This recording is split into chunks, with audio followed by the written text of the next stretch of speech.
Hello. This is the first of what may become a series where I upload every Saturday and just talk about random stuff. Okay, I'm new to this format. I'm new to doing regular uploads. See, I can't even talk. This is, to be honest with you, this is my third, actually fourth, because I did a warm up video where I kind of just introduced myself to the idea of sitting in front of the camera and recording for a few minutes, and then I started two other ones and just dumped it after like the first minute. Anyways, the format is me in my comfy chair with a cup of coffee, which may or may not be already drunk at this point, and then just talking about random stuff, like I said. So it'd be random, but today we're gonna start the very first episode. Excuse me, my allergies. Of course, when I went in front of the camera, my first thought is my nose itches and I need to scratch it, but I'm not going to. But anyways, my first subject today is the Lakers, and which is something near and dear to my heart because I've loved the Lakers for like 25 years now. It's crazy to say. Um, and the subject for today's inaugural episode, or pilot episode, as they would call it. Well, that's for TV, but anyways, the pilot episode, is Bronny James. And honestly,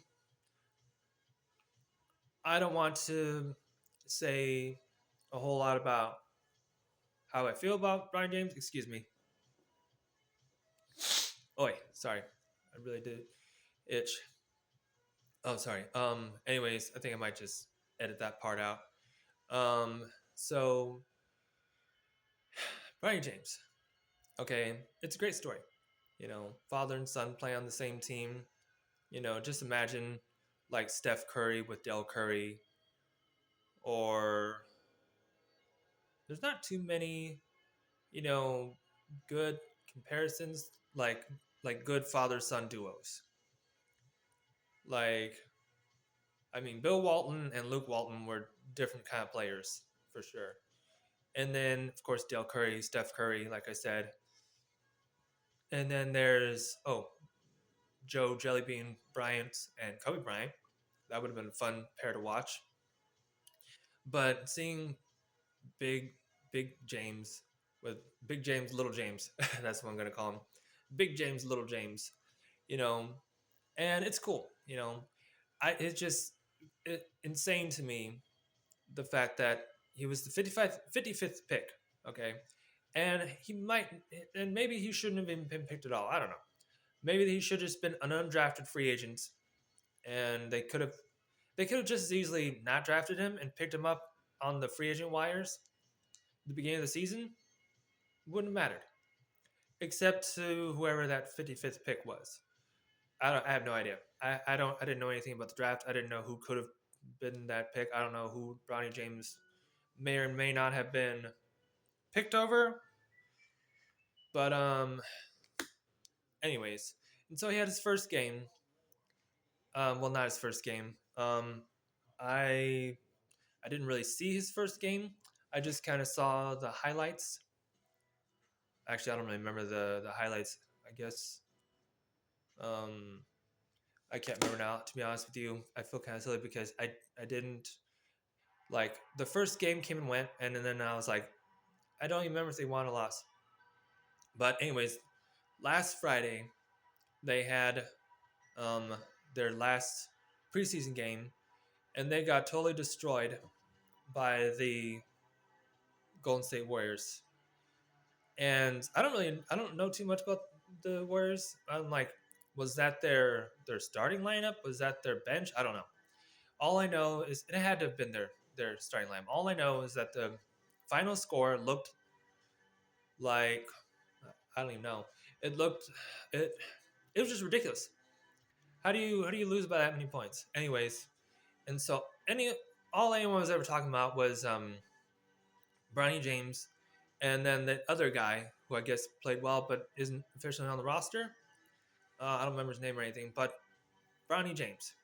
Okay, I mean, you know, 17 points, that sounds nice, but when you put it in context of the fact that they got totally obliterated and humiliated, you can't feel good about scoring 17 points when your team gets wrecked that badly.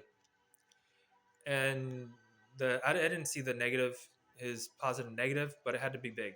It had to be a big number. Negative, I don't know, something. Anyways, so both sides, I'm thoroughly disgusted with both sides of the aisle. With the LeBron James lovers who put him on a pedestal, who say he's the GOAT, and also with the other side, with the LeBron James haters. I'm not gonna say any names. Skip baseless. Sorry. A little tickle in my throat. I should drink some coffee. Anyways, so they both disgust me because they're both way off way off track. You know, he's not the GOAT. He's had an incredible career, 20, 22 years now, and still going strong. I mean, him and Tom Brady have that kind of rare longevity that we don't see in too many other players. So instead of saying he's the GOAT or whatever, we should just appreciate the fact that we've had him for 22 years. And unlike the dearly departed Kobe Bryant, whose last 4 years, 4 or 5 years maybe, well, 4 years anyways, were basically junk years. And, it was just a wash for the whole organization. You know, um, the last 4 years, LeBron's still been putting up good numbers. You know, his level of productivity, although the team's level of productivity hasn't been as good, but still, you know, if I could get one wish this Christmas, it'd be that, you know, okay, let me back that up. The LeBron James effect. It kind of puts me in mind like politics. And like real life politics, or I should just say like politics, you have the far right, you know, um, like a lot of Trump supporters are far right. And then you have a lot of far left, like, the Biden and Harris people, a lot of them are far left. Did I say right? I'm sorry, I misspoke. Far left. Maybe I'm looking, I don't know. Anyways. Um, and with LeBron and LeBron James haters, lovers, you get the same thing. LeBron James lovers are far to one side, and then LeBron James haters are far to the other side. And I just wish this next year we could get more in the middle. You know, and that's my hot take for today. So thank you to anyone who watched this all the way to the end, and you know, well, see you next time, maybe. All right, ciao.